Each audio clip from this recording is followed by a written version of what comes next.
जय जय श्री चैतन्य जय हो नित्यानंदा। जय अद्वैत चंद्र जय गौर भक्त वृंदा। जय जय श्री चैतन्य जय हो नित्यानंदा। जय अद्वैत चंद्र जय गौर भक्त वृंदा। जय जय श्री चैतन्य जय हो नित्यानंदा। जय अद्वैत चंद्र जय गौर भक्त वृंदा। हरे कृष्ण। आप सभी प्रेमी भक्तों का बहुत बहुत हार्दिक स्वागत। महाप्रभु के इस अनन्य मिशन में भगवान की गाथा और भगवान के भक्तों की गाथा श्रवण करने का जो आनंद है वो इस संसार के हर आनंद से आगे है, इस संसार के हर आनंद से बड़ा है।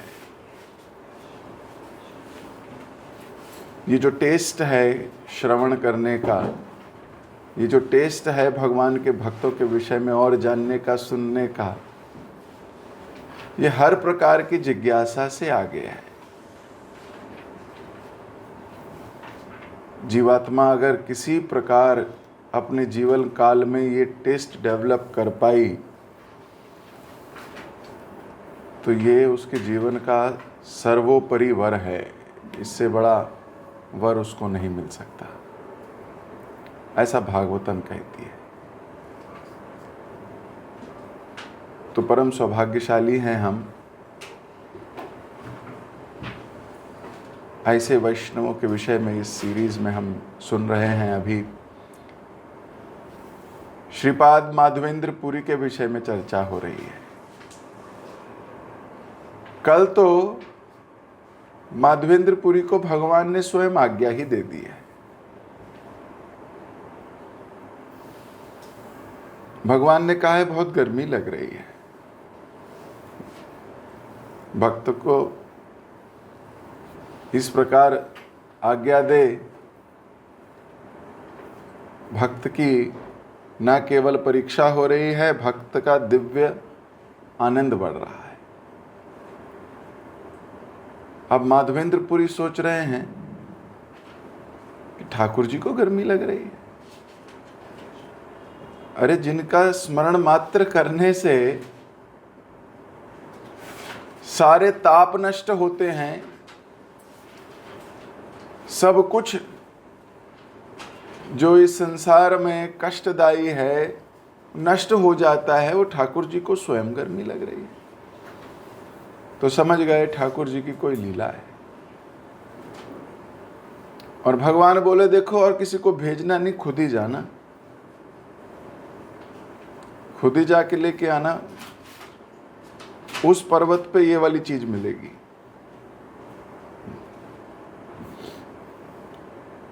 माधवेंद्र पुरी जी निकल गए अगले ही दिन।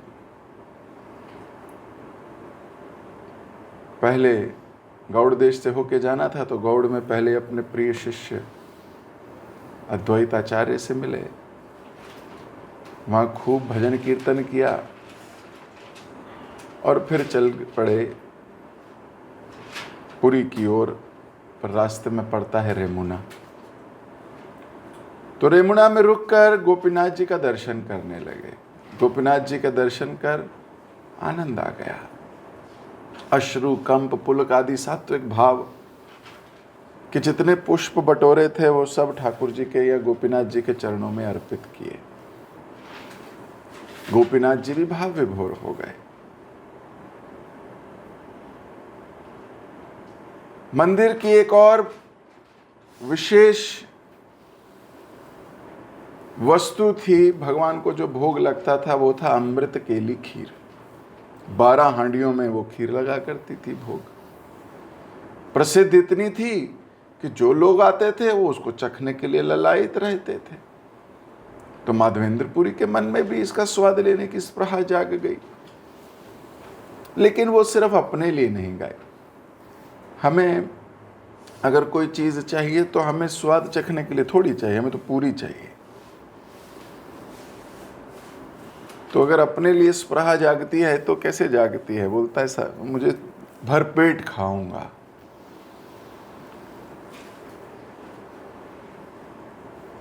तो उनको तो बस चखने की स्पृहा जागी, वो भी किस लिए कि गोपाल जी को मैं भी भोग लगाऊंगा। लेकिन फिर अपने ऊपर धिक्कार करने लगे कि छी छी छी, सन्यासी होकर ऐसी वृत्ति। और मुझे पहले ही स्पृहा आ रही है, भगवान ने तो पाया भी नहीं है अभी। अपने आप को अयोग्य मान वो उस मंदिर से बाहर हो गए। बोले मैं इस मंदिर में खड़े होने लायक अभी नहीं हूं। और सोचे एकांत में बैठ के पूरी रात भजन करूंगा, नाम संकीर्तन करूंगा, और जो मेरे से अपराध हुआ है उसका मार्जन करूंगा। कीर्तन आरंभ हो गया। उधर मंदिर के पुजारी ठाकुर को शयन कराकर बगल के कमरे में जाके सो गए। कुछ देर बाद रेमुणा में अंधकार ने अपने साम्राज्य का पूरा विस्तार कर लिया, चारों ओर सन्नाटा हो गया। लेकिन तभी किसी के मृदु मधुर कंठ की आवाज ने उस पुजारी को जगा दिया। उसने सुना किसी को कहते हुए, ओरे उठ उठ। पुजारी हड़बड़ा कर उठ गया, ये किसका स्वर है? ना तो यहां कोई जन है, ना कोई मानव है। इतनी रात्रि में इस आंचल में कौन और किसे जगा रहा है? फिर वही सुधा स्निग्ध स्वर, अरे उठ, शीघ्र उठकर देख, मेरे पीतांबर की ओट में एक हंडिया खीर है। मैंने इसे चुरा लिया था अपने प्रिय भक्त माधवेंद्र पुरी के लिए। वे बाजार में एक वृक्ष के नीचे बैठा मेरा नाम का कीर्तन कर रहा है। उसे खीर प्रसाद जल्दी दे के आ। जब तक वह इसे पा नहीं लेगा मुझे चैन नहीं पड़ेगा। क्या स्वयं गोपीनाथ दे रहे हैं ये आदेश? पुजारी को तो रोमांच हो उठा। जल्दी से मंदिर का दरवाजा खोला। ठाकुर के निकट जाकर देखी, सचमुच उनके पीतांबर के पीछे एक अमृत केली खीर की हंडिया छिपी बैठी है। फिर उसने गोपीनाथ जी को देखा और देखता ही रह गया, कुछ नहीं कह सका। नेत्रों से टपक पड़े 2 आंसू। गोपीनाथ ने उसकी मन की बात जान ली।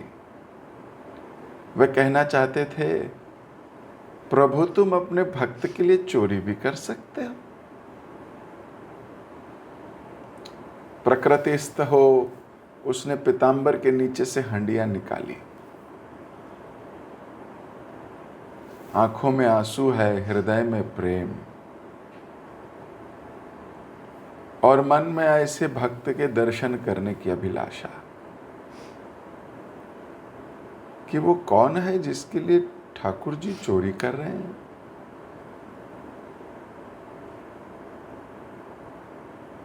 कोई बहुत प्रियजन रहा होगा, बहुत प्रियजन।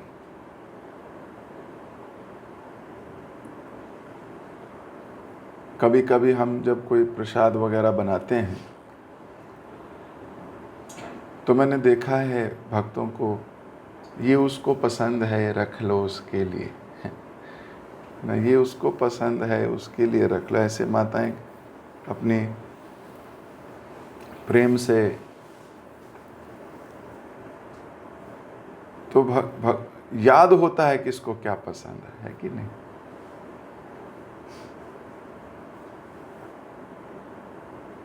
तो वही प्रेम ठाकुर जी अपने भक्त के लिए रख रहे हैं। और ये पुजारी अभी सोच के सन्न है कि कि कोई बहुत प्रियजन रहा होगा, नहीं तो ये खीर तो बचती नहीं है। गिन के लगती है भोग और गिन के चली जाती है।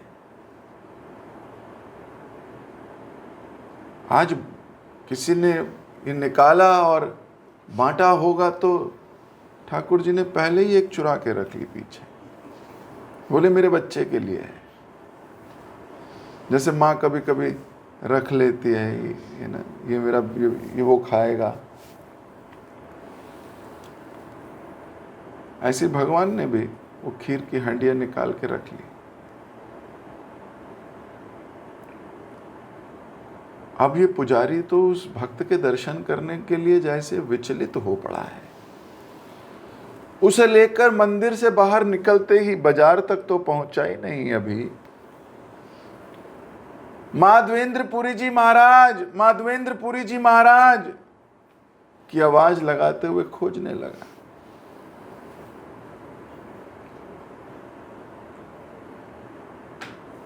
गोपीनाथ जी ने कहा उसका नाम ये माधवेंद्रपुरी बाजार में बैठा है, कीर्तन कर रहा है, दे क्या।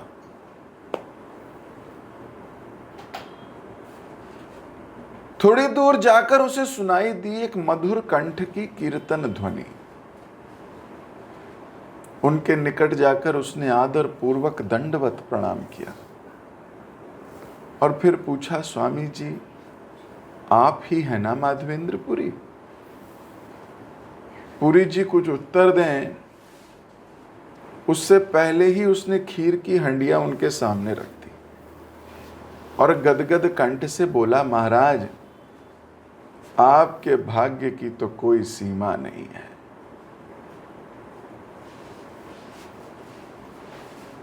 ये खीर गोपीनाथ जी ने स्वयं आपके लिए भेजी है। इसे उन्होंने स्वयं चुराया और अपने पीतांबर कपड़े के पीछे रख दिया। मुझे आज्ञा दी है आपको देने की, आप इसे शीघ्र ग्रहण करें। जब तक आप इसे ग्रहण नहीं करोगे गोपीनाथ जी को चैन नहीं पड़ेगा, ये भी उन्होंने मुझसे कहा है।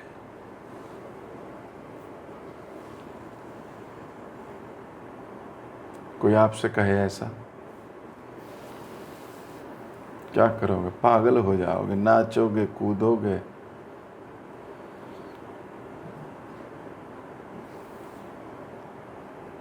उसी क्षण पुरी जी के हृदय में उठी कृष्ण प्रेम की आंधी और उसने उनके सारे शरीर को झकझोर कर दिया। अश्रु, कंप, पुलक आदि सात्विक प्रेम विकारों ने उन्हें घेर लिया। चेतना शून्य हो भूमि पर गिर पड़े। पुजारी ने जब उनकी ये दिशा देखी तो मन ही मन कहने लगा, धन्य है आप पुरी महाराज, धन्य है आपका प्रेम। प्रभु को क्यों आपके लिए खीर चोरी करनी पड़ी ये मैंने समझ लिया, मुझे समझ में आ गई। जैसा प्रेम आपके लिए है भगवान के लिए, भगवान इज रेसिप्रोकेटिंग।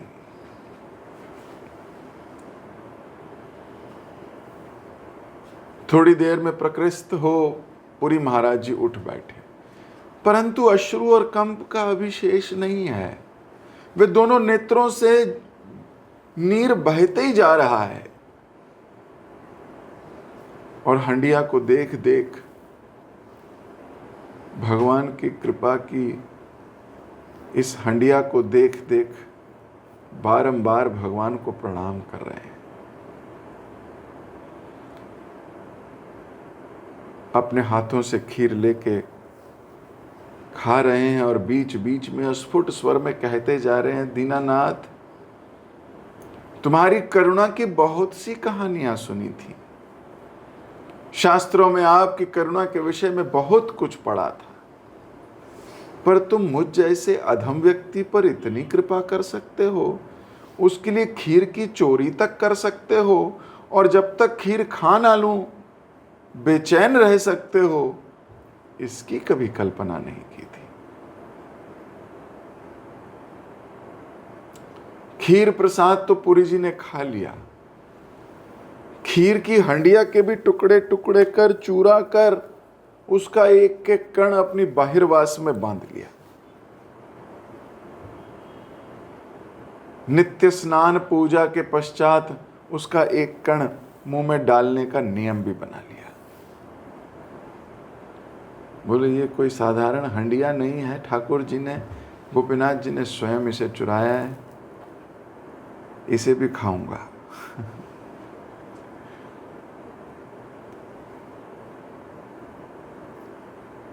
यह है भक्त का प्रेम। आपको पता लगे खीर में थोड़ी मिट्टी आई है, क्या करते हो? चावलों में कंकड़ आ जाए मुंह में खाते खाते, दाल में या खीर में मिट्टी आए तो क्या कहते हो? तब लगता है ये प्रसाद है।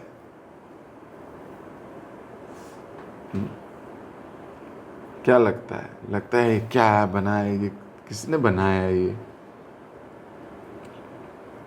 मैं ये नहीं खाऊंगा, इसमें बहुत कंकड़ है, ये अच्छा नहीं लग रहा, दांतों में कचर कचर सी आवाज, और मेरे को नहीं खाना। हम तब तुरंत भूल जाते हैं प्रसाद है। तो जो ऐसे भक्त हैं, प्रेमी भक्त हैं, उनको तो वो तो प्रसाद मतलब प्रसाद, वो मिट्टी तक खा रहे हैं, बोल रहे हैं यही प्रसाद है।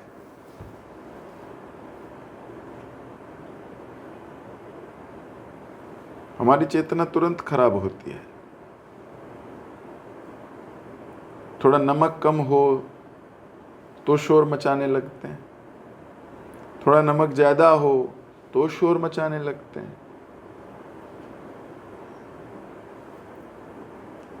लेकिन वैष्णव कॉन्शियसनेस ये है, जैसी परिस्थिति है बहुत अच्छी है। और यहां तो एक एक कण को मुख में डालते, और जब जब वो कण मुख में डालते आत्मविभोर हो जाते, आनंद अश्रु विसर्जित करते हुए नाचते नाचते बेसुध हो जाते। चैतन्य चरितामृत में बहुत डिटेल वर्णन है।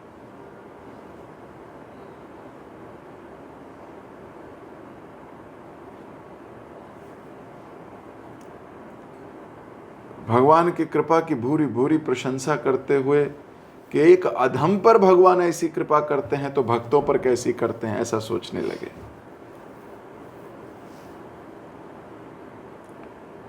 इस घटना का शीघ्र प्रचार हो जाएगा और उनकी ख्याति बढ़ जाएगी, और उनकी ख्याति उनके भजन में बाधा डालेगी। इस भय से सूर्य निकलने से पहले ही माधवेंद्र मन ही मन गोपीनाथ जी को प्रणाम कर नीलाचल की ओर चल दिए।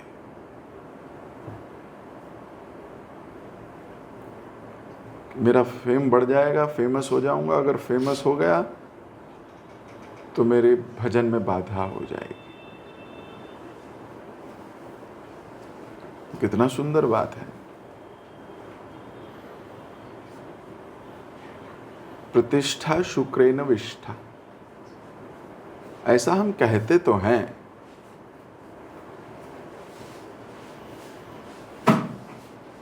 लेकिन हृदय के कोने में बैठी है बहुत बड़ी इच्छा।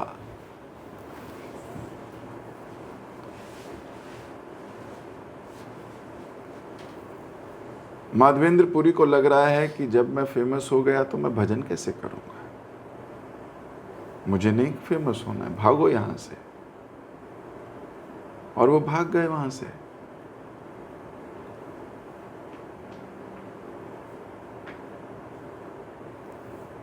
नहीं तो आज की डेट में संसार क्या कर रहा है,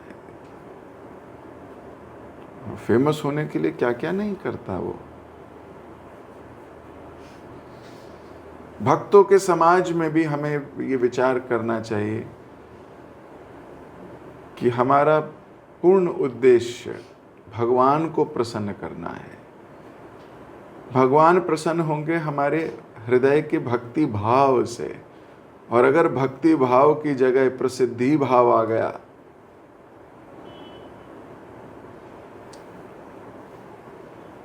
भक्ति में कई अनर्थ आते हैं। इसको हम भक्ति युथा अनर्थ बोलते हैं। कुछ अनर्थ ऐसे हैं जो भक्ति से जन्म लेते हैं। आप कहोगे भक्ति से भी कोई अनर्थ जन्म ले सकता है? भक्ति तो अनर्थ काटती है। भक्ति तो अनर्थ काटती है। भक्ति से कोई अपराध जन्म लेते हैं क्या? अनर्थ जन्म लेते हैं क्या?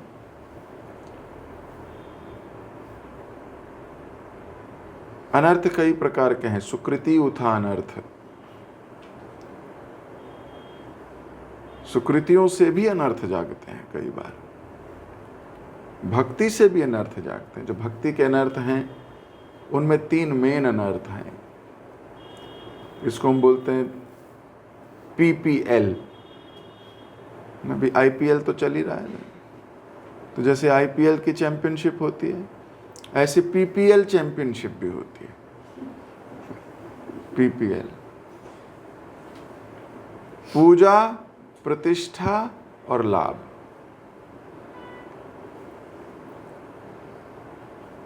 पूजा हो, मुझे प्रतिष्ठा मिले या मुझे लाभ मिले। भक्ति में ये हर एक भक्त जो सावधान है भक्ति के लिए, वो इन तीनों चीजों से बचेगा। जो सावधान है वो इस चैंपियनशिप में पार्टिसिपेट नहीं करेगा, साइड से निकल जाएगा।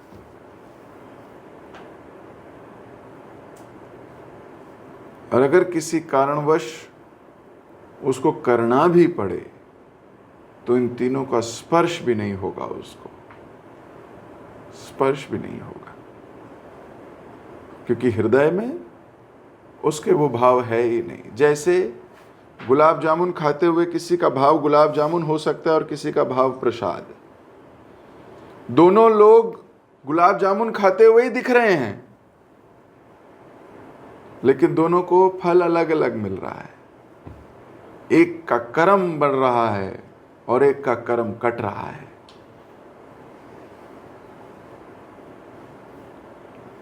आप बैठे देख रहे हो 2 व्यक्तियों को गुलाब जामुन खाते हुए, उनमें से एक का कर्म बढ़ रहा है, वो कर्मी दृष्टि से खा रहा है उसको, और एक का कर्म कट रहा है, वो प्रसाद की दृष्टि से खा रहा है, प्रसाद पाते ही सारे कर्म नष्ट। तो ये तो डिपेंड करता है कि उनके हृदय में क्या चल रहा है। सो डिवोटीज अपने हृदय से ना तो पूजा चाहते हैं, ना प्रतिष्ठा चाहते हैं, ना लाभ चाहते हैं, वो ट्रांसफर करते रहते हैं। पूजा होती है तो गुरु की तरफ, प्रतिष्ठा मिलती है तो गुरु की तरफ, लाभ मिलता है तो गुरु की तरफ। They transfer, they don't keep. क्योंकि if they keep, after some days they will be rotten and they will smell. तो अपने पास तक नहीं रखते।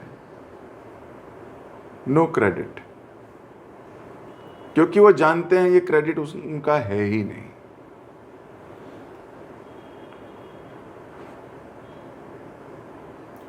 ट्यूबलाइट को क्या क्रेडिट दिया जाए? क्रेडिट तो बिजली का है। अगर इलेक्ट्रिसिटी नहीं होगी तो ट्यूबलाइट करेगी क्या? एक दूसरे से यही बात कर सकती है, देख मैं पीले रंग की हूं और तू नीले रंग की है, पर दोनों का रंग तो पता ही नहीं लगेगा जब तक बिजली नहीं चलेगी उसके अंदर।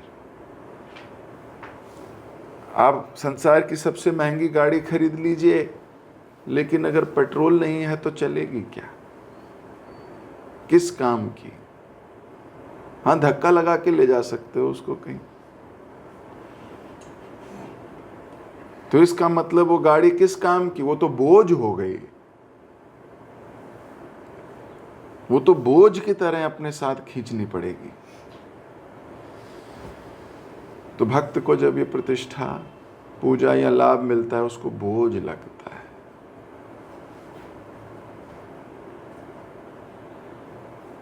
वो भागता है, उसको अवॉइड करना है।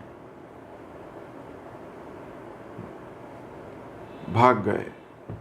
आप होते तो भागते हैं, सुबह तक तो वेट करते कि चलो आज थोड़े लोग मिल जाएंगे मेरे को। हाँ जी मैं ही हूँ, वो एक्चुअली ना मैं ही हूँ।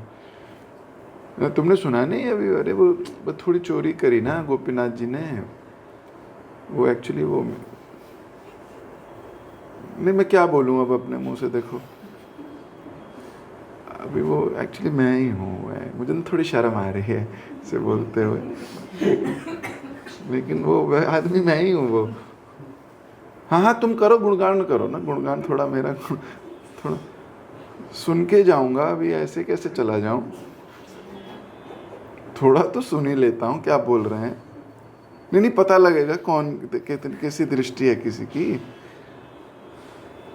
थोड़ा सुन लेता हूँ।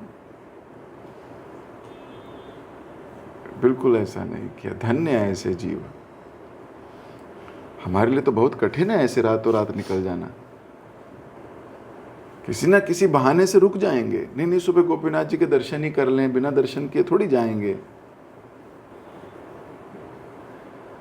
तो मन में दर्शन करने का भाव थोड़ी है, मन में है बाकी लोग मेरे दर्शन कर लें थोड़ा।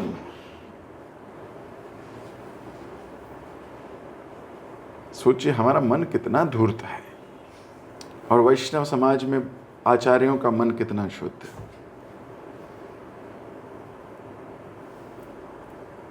हमें तो जहां प्रतिष्ठा मिलती हो वहां जाने का बार बार मन करता है, सच्ची बात है।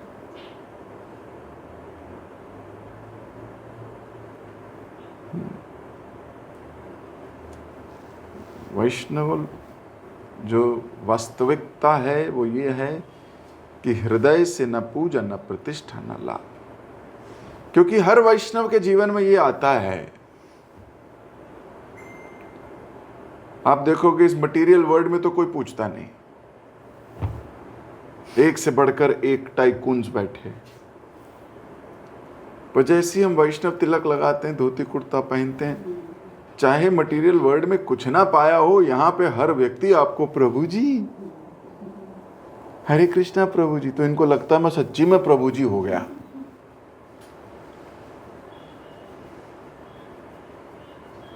लोग, बड़े बड़े लोग आके गले मिल जाते हैं, प्रणाम कर देते हैं, हमें लगता है ये तो बहुत बड़ी जगह है, बढ़िया जगह आ गया मैं। क्यों? संसार में तो कोई पूछता नहीं, यहां लोग पूछने लगे।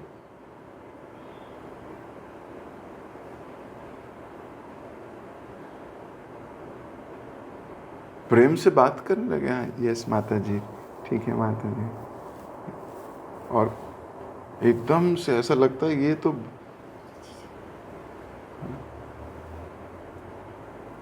पचा नहीं पाते, इसको डाइजेस्ट नहीं कर पाते, और फिर डाइजेस्ट होता नहीं तो अपाचक वस्तुएं कैसे निकलती हैं? उल्टियां होती हैं, है ना।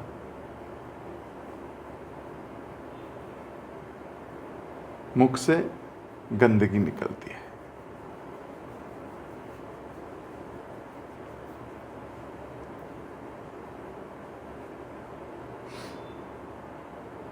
वास्तविकता यही है, आप डीपली एनालाइज करोगे यही सत्य है। We should know how to digest this love, this respect. कैसे डाइजेस्ट होगा? हमारा है ही नहीं। ये सम्मान तो आपको तिलक दे रहा है, ये सम्मान तो हम जुड़े हैं, वो जुड़ा हुआ है इसलिए सम्मान मिल रहा है।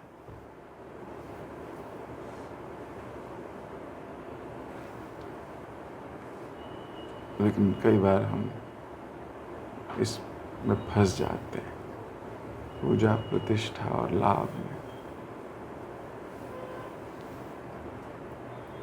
ये हमें अपने ऊपर देखना है, किसी और के ऊपर मत करने लगना। क्या आप सोचने लगोगे उन सन्यासी को बहुत पूजा होती है, उनकी बड़ा प्रतिष्ठा होती है उनकी, वो फंस गए पीपीएल में? वो नहीं फंस गए, तुम फंस गए, तुम्हें ईर्ष्या हो गई है। ये ईर्ष्या का सिम्टम है। किसी को माला पहनाई जा रही है तो अरे इसको माला क्यों पहना रहे हैं? एक्चुअली में तुम चाहते हो तुम्हें क्यों नहीं पहना रहे? ये ईर्ष्या का सिम्टम है। पर आप कहोगे नहीं नहीं, मेरा मन तो नहीं करता ऐसा, ऐसा मैंने तो नहीं है, वो इसको क्यों पहना रहे? इसी को तो ईर्ष्या कहते हैं, और किसको ईर्ष्या कहते हैं? अमानीन मान देना कीर्तनीय सदा हरि। भक्त का तो काम है दूसरों को सम्मान देना, लेकिन भक्त का काम यह भी है कि सम्मान मिले तो उसे पचाने की शक्ति रखना, उसको ट्रांसफर कर देना, उसको अपने पास तक नहीं रखना। माधवेंद्रपुरी मन ही मन गोपीनाथ जी को प्रणाम किया। सुबह दर्शन करने भी नहीं जाऊंगा, क्योंकि दर्शन करने जाऊंगा तो पुजारी सबको बता चुके होंगे यही है वो, यही है वो, देखो वो जो बैठे हैं ना उधर, वो जो यही है वो जिनके लिए गोपीनाथ जी ने चुराई। बस ये प्रतिष्ठा नहीं चाहिए मेरे को, मेरी भजन में बाधा होगी। अब ऐसा क्यों सोच रहे माधवेंद्रपुरी भजन में बाधा होगी? इनको तो डाइजेस्ट करना चाहिए, ये तो बड़े आदमी है, तो बड़े भक्त हैं।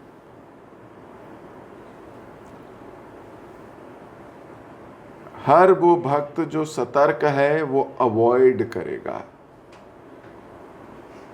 अवॉइड करना है। हम ये नहीं कह सकते माया में घुस के जाएंगे क्योंकि हमारे पास बल है। अरे माया में जाएंगे ही नहीं। अरे देख लेंगे माया क्या है, अरे देख लेंगे माया क्या नहीं है। माया देख लेगी तुमको। हम बहुत छोटे हैं अभी, बहुत छोटे हैं। 20, 25, 50 साल की भक्ति करके कोई ये कह सकता है कि वो बहुत बड़ा हो गया? नहीं।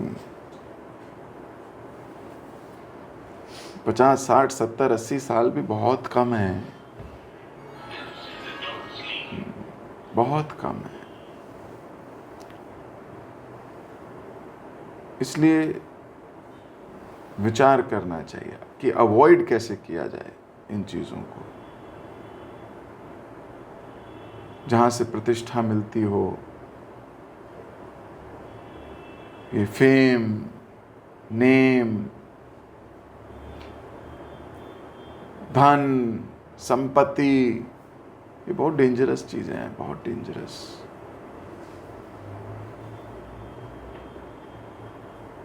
जब तक डेप्थ ना हो, जब तक सिद्धांत, सदाचार बहुत डीप ना हो, तब तक प्रयास करना चाहिए दूर रहो, अवे।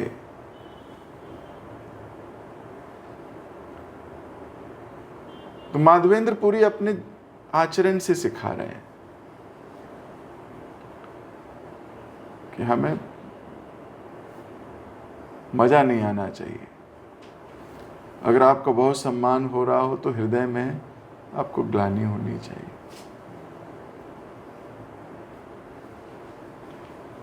हम सब अपने आप को जानते हैं, अपनी गलतियों को भी जानते हैं, अपनी वासनाओं को भी जानते हैं। तो अगर आपका सम्मान कोई कर रहा है तो आपको ये सोचना चाहिए कितने अच्छे भक्त हैं, एटलीस्ट कुछ देख पा रहे हैं। मैं तो बहुत गंदा हूं, ये मेरे जैसे का भी सम्मान कर सकते हैं,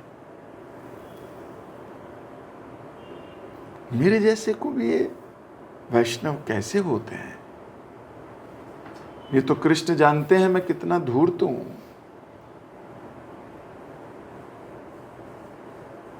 भक्ति विनोद ठाकुर लिखते हैं, हमार जीवन सदा पापे रत, ना ही कोई पुण्य रालेश। सदा पाप में बीता मेरा जीवन। अब भक्ति विनोद ठाकुर, हमारे में अंतर यह है कि भक्ति विनोद ठाकुर लिख के गा गा कर सबको बता रहे हैं मैं कितना पापी हूं, और हम अपने अंदर रख के दुनिया को बता रहे हैं हम कितने अच्छे हैं। बस यही अंतर है। हम कपटी हैं,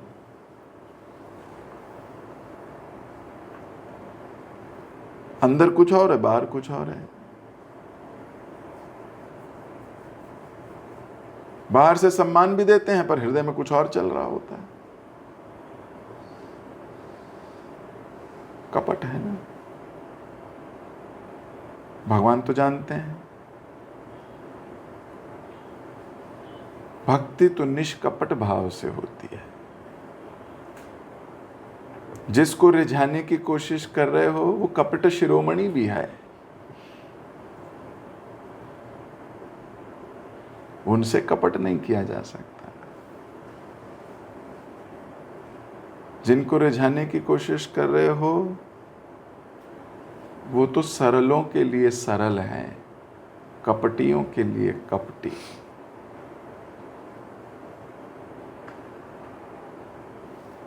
अपने इंट्रोस्पेक्शन जोन हमेशा ऑन होना चाहिए। अपने को इतनी इंपॉर्टेंस मत दो।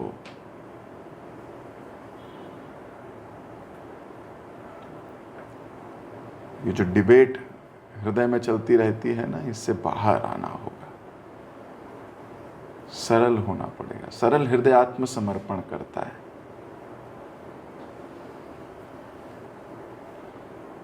नहीं तो भगवान की भी जबरदस्त लीला है, वो कैसे आउट कर देंगे पता भी नहीं लगेगा।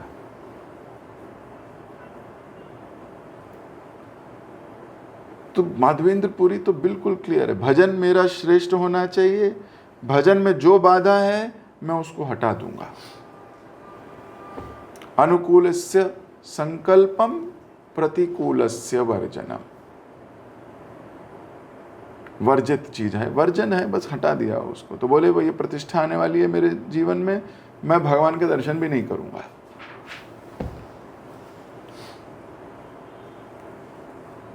दर्शन तो हृदय से होते हैं, आंख से थोड़ी होते हैं।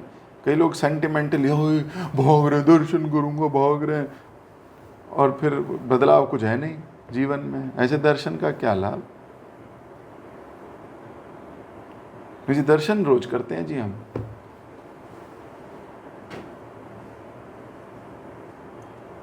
ऐसे दर्शन का क्या लाभ?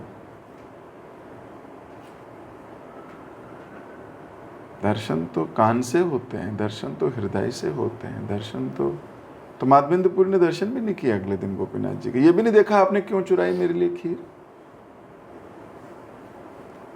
पूछूं तो सही, कौन भगवान आप खीर चुराते हो तो आप देखोगे कि नहीं? एक बार तो जरूर जाके मिलोगे उनसे, प्रणाम करके तो आओगे उनको। माधवेंद्रपुरी ने नहीं किया, रातों रात वो सुबह होने से पहले भाग गए वहां से।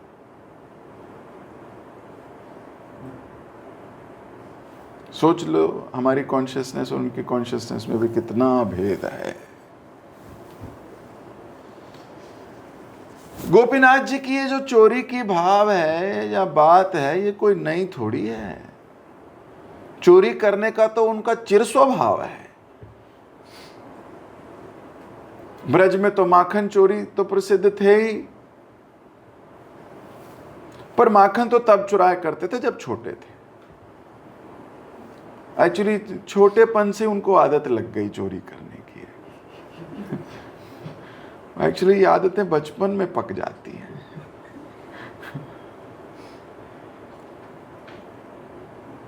तो बड़े होकर उन्होंने किसका क्या नहीं चुराया, उसकी याद कर कर कर एक कवि ने तो चौराग्रगण्य के रूप में उन्हें बार बार नमस्कार किया है।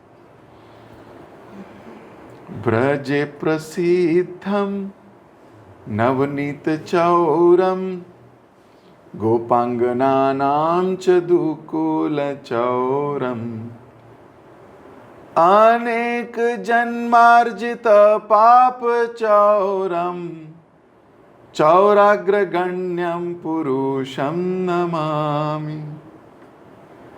श्रीराधिकाया हृदयस्य चौरं नवाम्बुदा श्यामला कान्ति चौरं पदाश्रितानां च समस्त चौरं चौराग्रगण्यं पुरुषं नमामि।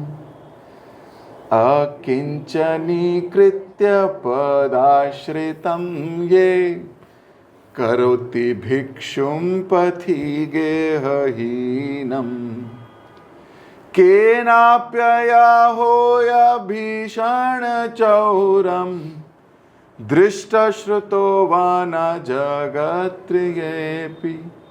क्या क्या नहीं चुराया भगवान ने। ब्रज में माखन चुराया, गोपियों के वस्त्र चुराए, वस्त्र क्या हृदय भी चुरा लिए। जड़ चेतन जो दिखा वही चुरा लिया। शाम को देखा, शाम वर्ण के बादल को देखा, मेघ को, तो उसका रंग चुरा लिया। सब चुरा लिया। अकिंचन कर देते हैं, घर बार सब चुरा लेते हैं। वो बाबा जी बनोगे अभी।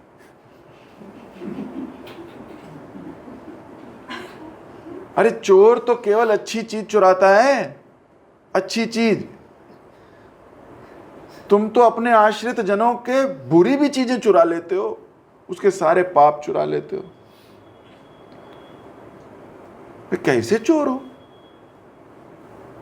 तुम्हारे जैसा चोर कभी नहीं देखा। हे चोर चूड़ामणि, तुम्हें नमस्कार है, नमस्कार है, नमस्कार है। चोरों के चूड़ामणि हैं, कुछ नहीं छोड़ते भक्तों के पास। अनेक अनेक जन्मों के पाप चुराकर नंगा कर देते हैं उनको एकदम। बोल लो अब तुम खाली हो जाओ, सारे पाप खत्म तुम्हारे। तो ये तो उनकी पुरानी आदत पक गई है। सब अच्छी बुरी सब चीज चुरा लेते हैं, चौराग्रगण्य में। तो यद्यपि गोपीनाथ जी ने चोरी करके कोई नई बात नहीं की थी,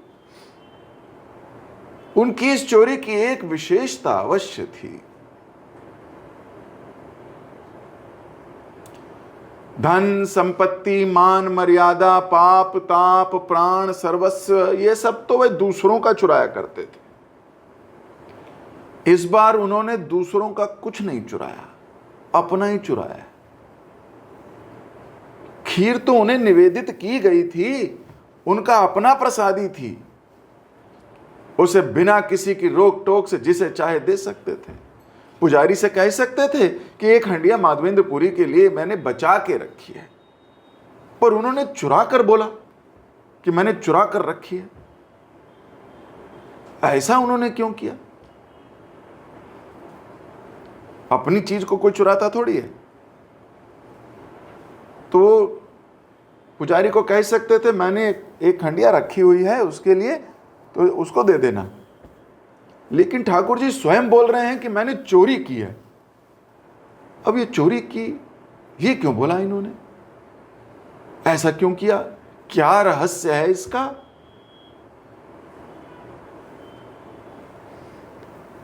तो इसका रहस्य कल, ईश्वर ने चाहा तो इसका रहस्य का उद्घाटन तो कल होगा कि आखिर भगवान ने ऐसा क्यों बोला कि मैंने चोरी की। और चोरी तो दूसरों की जाती है, अपनी थोड़ी चोरी की जाती है। आप अपने फ्रिज में से एक सेब खा लोगे तो मम्मी को क्या बोलो, मैंने चोरी की आपके फ्रिज से। अरे भाई आप ही का फ्रिज है। बीवी को क्या कहो, मैंने एक सेब खा लिया धर्मपत्नी, मैंने थोड़ी चोरी करी एक सेब की। ऐसे थोड़ी होगा। अरे भाई हमारा फ्रिज है, खोला खा लिया। तो भगवान की अपनी हंडिया है, अपनी हंडिया लेके किसी को दे दी तो क्या चोरी हो गई वो? कल इसके बारे में जानेंगे कि भगवान ने ऐसा क्यों कहा। जगत गुरु श्रील प्रभुपाद की जय, श्रीपाद माधवेंद्रपुरी की जय। हरे कृष्ण। किसी भक्त का कोई प्रश्न, कोई टीका या टिप्पणी हो? गौतम प्रभु, यस।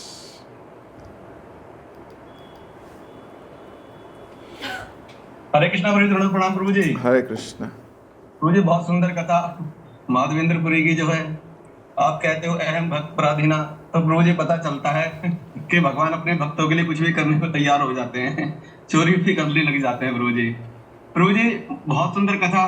प्रभु जी एक मन में मेरे डाउट है प्रभु जी, जैसे माधवेंद्रपुरी ने संन्यास दीक्षा ली, वो भी अदर्श परंपरा से, वो पूरी परंपरा थी। प्रभु जी ऐसे ही ना सन्यासियों की 10 परंपराएं, जिसमें पुरी आता है, भारती आता है और गिरी आता है। जैसे महाप्रभु जी ने केशव भारती से ली थी, वो भारती परंपरा हो गई। इन्होंने पूरी, जो माधवेंद्रपुरी है उन्होंने पूरी परंपरा से दीक्षा ली। तो प्रभु जी तो उस समय में क्या ये चलन था प्रभु जी के, तो जो ब्रह्म माधव गौड़ी संप्रदाय के जो भक्त होते थे और किसी भी परंपरा में जाके दीक्षा लिया करते थे, तो प्रभु जी ये थोड़ा सा मेरे को क्लियर नहीं हो पा रहा। एक्चुअली उस समय ब्रह्म गौड़ीय संप्रदाय थी कहाँ, वो तो बन रही है अब। महाप्रभु ने इस संप्रदाय को रूप दिया। उसके बाद ये संप्रदाय घटती गई। वो तो फिर बलदेव विद्याभूषण आए, उन्होंने इस संप्रदाय को पूर्णतः प्रमाणित सिद्ध कर दिया। उससे पहले ये संप्रदाय है कहाँ? ये तो लुप्त संप्रदाय है, गुप्त रूप से चल रही है। धीरे धीरे इसको प्रमाणिकता मिली। वाचस्पति आए, भक्ति विनोद ठाकुर, इन सब ने मूवमेंट को खंगाल के आगे आगे ले गए। नहीं तो अभी तक होता नहीं। आपने नाम भी नहीं सुना होता ब्रह्मगौड़ीय संप्रदाय का। गोविंद भाष्य लिखा गया, वो तो लिखा गया टीका, नहीं तो ये परंपरा ही नहीं होती। इसको खा चुके होते, इसको खत्म कर चुके होते सारे संसार के बाकी परंपराएं। तो अब आपका प्रश्न है तो किसी दिन इस गौड़ीय परंपरा के गौरवशाली इतिहास के विषय में चर्चा करेंगे। ये परंपरा कैसे लुप्त थी, महाप्रभु ने उसको एक सिस्टम बनाया, सिस्टम दिया, और कैसे वो सिस्टम धीरे धीरे फ्लॉप हो गया। मतलब लोग उनके बाद मानने कम हो गए। फिर भक्त भेजे महाप्रभु ने, और जिन्होंने फिर इस परंपरा को एकदम से सजग कर दिया।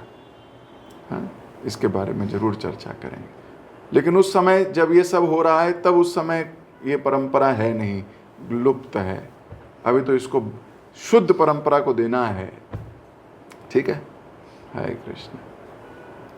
खुशबू माता जी। कृष्ण प्रभु जी, सादर प्रणाम प्रभु जी। प्रभु जी, वो प्रसाद के बारे में जो आप बता रहे थे कि प्रसाद ऐसे पा देते हैं तो कॉन्शियस मतलब कर्मा लगता है।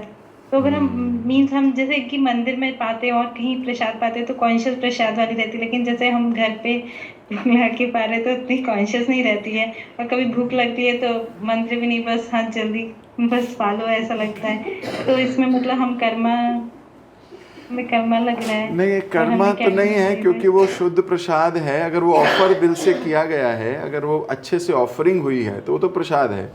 उसको चाहे आप सही कॉन्शियसनेस से खाओ या नहीं भी खाओ, वो अपना असर करता है।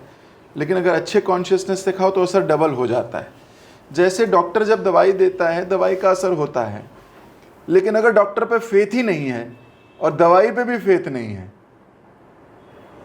तो फिर उसका प्रभाव ज़्यादा नहीं होगा। एक मटेरियल वर्ल्ड में आज से तकरीबन 40-50 साल पुरानी घटना बताता हूँ। कैंसर का जब इलाज भी नहीं निकला था, तो एक अमेरिका के एक डॉक्टर थे, उन्होंने एक व्यक्ति को ऐसे ही दवाई दे दी बनाकर पानी से और इधर से, और बोला इससे तुम ठीक हो जाओगे, ये एक बड़ा अच्छा वो है। उसको विश्वास था कि डॉक्टर बहुत अच्छा है, उसको विश्वास था दवाई भी बहुत अच्छी है। वो ठीक होने लगा। विश्वास बहुत बड़ी चीज है। तो किसी दिन इसकी चर्चा होगी। वो बहुत, उनका नाम भी बड़ा फेमस हुआ, न्यूज़पेपर में छपा कि ये वाला केमिकल है, इस केमिकल से कैंसर का इलाज होता है। तो वो मरीज को कैंसर था, वो तुरंत आ गया, बोला मुझे दवाई दे दीजिए ये वाले केमिकल की। डॉक्टर ने कहा अरे ये दवाई तो अभी मार्केट में आई नहीं है, अभी तो रिसर्च हो रही है। नहीं मुझे दे दीजिए। तो उसने ऐसे कोई पानी वानी ला के बोला यही है वो केमिकल। अब वो पीने लगा, उसको तो ठीक होने लगा। अब दवाई ख़त्म हो गई। तो फिर थोड़े दिनों बाद न्यूज़पेपर में आया कि वो केमिकल जो था वो ठीक नहीं था, उससे पता लगा ख़राब हो रहा है। ये फिर डॉक्टर के पास आया, बोला डॉक्टर साहब मेरा ख़राब हो रहा तबीयत, इसको सच्ची में फिर कैंसर बढ़ने लगा। फिर उसने बोला अच्छा बंद कर दो। फिर थोड़े दिन बाद आया कि उस केमिकल में एक और चीज़ ऐड कर दी गई है, अब ठीक हो गया है। वो मरीज फिर आ गया, अरे वो वाला केमिकल दे दो अब। तो डॉक्टर ने फिर वही पानी वाली दवाई बना के दे दी, ग्लूकोज मिला के, वो फिर ठीक होने लगा मरीज। ये एक सत्य घटना है, आप गूगल करोगे आपको मिलेगी, नहीं तो मैं ही भेजूंगा आपको। तो कई बार ये अब उसी प्रकार हमारी कॉन्शियसनेस, हमें भगवान पे विश्वास नहीं है, प्रसाद पे विश्वास नहीं है, पाओगे तो कुछ ज़्यादा असर नहीं होगा, थोड़ा बहुत। वो तो खैर प्रसाद की भगवत्ता है कि वो कैसे भी ली जाए असर करेगी, लेकिन स्पीड स्लो होगी। और अगर विश्वास है, इसलिए घर पे भी जब भी रहो भेद ना करो। यही तो ट्रेनिंग है। और ट्रेनिंग क्या है? यही ट्रेनिंग है कि अपने आप को जब कोई नहीं देख रहा तो भी वैसे ही है। इंटीग्रिटी यही है, जब कोई नहीं देख रहा तो भी हम पूरा मंत्र बोलते हैं, प्रणाम करते हैं, फिर प्रसाद पाएं। या अपना आचरण वैसे ही रखें। कई बार बाहर नहीं जाना मेरे को तो तिलक क्यों लगाना है? अच्छा, तिलक बाहर जाने के लिए लगाते हो। आज तो प्रभु जी से नहीं मिलना तो फिर तिलक लगाने की क्या जरूरत है? क्योंकि प्रभु जी बोलते हैं तेरा तिलक कहाँ है आज। तो इसका मतलब हम भगवान के लिए तिलक थोड़ी, शरीर को मंदिर मान के तिलक थोड़ी लगाते हैं। हम तो प्रभु जी को दिखाने के लिए तिलक लगाते हैं। तो integrity is we are still the same. कोई नहीं है तो भी, एक्चुअली कोई नहीं है तो हो ही नहीं सकता ना। कृष्ण तो सर्वदा हमेशा हमारे साथ हैं, वो तो हमेशा हमें देख रहे हैं। सोचिए, वो देखते हैं कि अच्छा भक्तों के बीच में ऐसा है, अकेले में ऐसा है। सो प्योरिटी का प्रयास करना चाहिए। हम में से कोई भी प्योर नहीं, मतलब मैं तो प्योर नहीं हूँ, आप तो मैं सब बहुत प्योर भक्त भी होंगे, इसमें हैं भी, लेकिन अभी इम्प्योरिटी है बहुत सारी। प्रयास कर रहे हैं, लड़ रहे हैं। मैं स्वयं लड़ता हूँ, कई रोज लड़ता हूँ अपने आप से। तो हर चीज़ थोड़ी ठीक कर सकता हूँ। मनुष्य शरीर है, क्या ही कंडीशनिंग है, लेकिन प्रयास करो पवित्र रहने का, प्रयास करते रहो। यही ट्रेनिंग है। अपने आप को बार बार बोलो नहीं। ठीक है? हरे कृष्ण। ओके, अभी मुझे इजाजत दीजिए। हरे कृष्ण प्रभु जी, दंडवत प्रणाम। थैंक यू सो मच प्रभु जी, बहुत सुंदर क्लास के लिए। जब जब माधवेंद्रपुरी जी की कथा आता है तो ये जो लीला होता है हमें बार बार सुनने के लिए मन करता है। जैसे आपने बताया कि गोपाल जी का इच्छा है, उनको गर्मी लग रही है कि चंदन चाहिए, तो माधवेंद्रपुरी जी उड़ीसा गए और यमुना में पहुंच चुके हैं, यहाँ पे गोपीनाथ जी हैं। तो वहाँ पे एक भोग लगाता है, खीर का भोग, जो अमृत के लिए। तो माधवेंद्रपुरी को भी इच्छा है कि मेरे को भी थोड़ा खीर चखने के लिए मिल जाए और मैं इसको गोपाल जी के लिए लगाऊंगा। तो भक्त का यही भाव होना चाहिए कि कोई भी वस्तु दिख जाए, मिल जाए, उनको भगवान की सेवा में लगाना चाहिए। क्योंकि संसारी लोग जो होते हैं वो इसको अपने भोगने के लिए लगाते हैं, अपने इंद्रिय तृप्ति के लिए लगाते हैं। एक्चुअली ये वासना होता है। और माधवेंद्रपुरी का भाव है कि वो चखें ताकि वो गोपाल जी के लिए इसको बनाएंगे। ये होता है प्रेम या सेवा भाव होता है। जब उनको पता चला कि वो भोग नहीं लगा है तो अपने आप कितना धिक्कार रहे हैं और वो जगह छोड़ के भी वो चले गए। तब गोपीनाथ जी उनके लिए खीर चोरी करते हैं। तो इसमें आपने ये बताया, जैसे कोई व्यक्ति होता है वो अपने प्रियजन के लिए कुछ छिपा के रख लेता है, अलग से कुछ रख लेता है, जो प्रेम होता है, जैसे माँ का होता है। यहाँ पे वही प्रेम गोपीनाथ जी दिखा रहे हैं। और अपने भक्त की प्रेम के बारे में बताया कि जब हमें प्रसाद मिलता है उसमें कुछ मिट्टी या कंकड़ दिख जाए, हम वो प्रसाद को छोड़ देते हैं। हम वहाँ पे कृपा को नहीं देख पाते हैं, उसको छोड़ देते हैं। पर माधवेंद्रपुरी वहाँ पे क्या है, खीर तो पाए, हंडी को भी उन्होंने रख लिया रोज से, और उसका थोड़ा चूरा बना के थोड़ा थोड़ा पाने लगे। तो प्रसाद में वो कृपा को ही देख पा रहे हैं। और आपने ये बताया कि गोपीनाथ जी उनके लिए जो खीर चोरी किए हैं, तो उस रात को ही उन्होंने वो जगह छोड़ के चले गए ताकि उनका मतलब जय जयकार ना हो। तो इसमें आपने बताया कि प्रतिष्ठा सुप्रेण विष्ठा, सेवा करते वक्त और भक्ति करते वक्त कई बार क्या होता है ना, कुछ अनर्थ जन्म ले लेते हैं। जैसे भक्ति उद्धारनर्थ के बारे में आपने बताया, इसमें PPL के बारे में बताया, पूजा प्रतिष्ठा लाभ। जो भक्त सावधान है तो वो PPL से बच सकता है। अब भक्त यही सोचता है कि ये जो प्रतिष्ठा है ये सब कृपा ही है मेरे ऊपर, वो तो कुछ नहीं कर रहा। जैसे आपने एग्जाम्पल के माध्यम से बताया कि एक लाइट है, उसमें जब करंट आ रहा है तब वो जल रहा है, या कोई गाड़ी है उसमें जब फ्यूल डलता है तभी वो चलता है, चाहे कितना महंगी गाड़ी।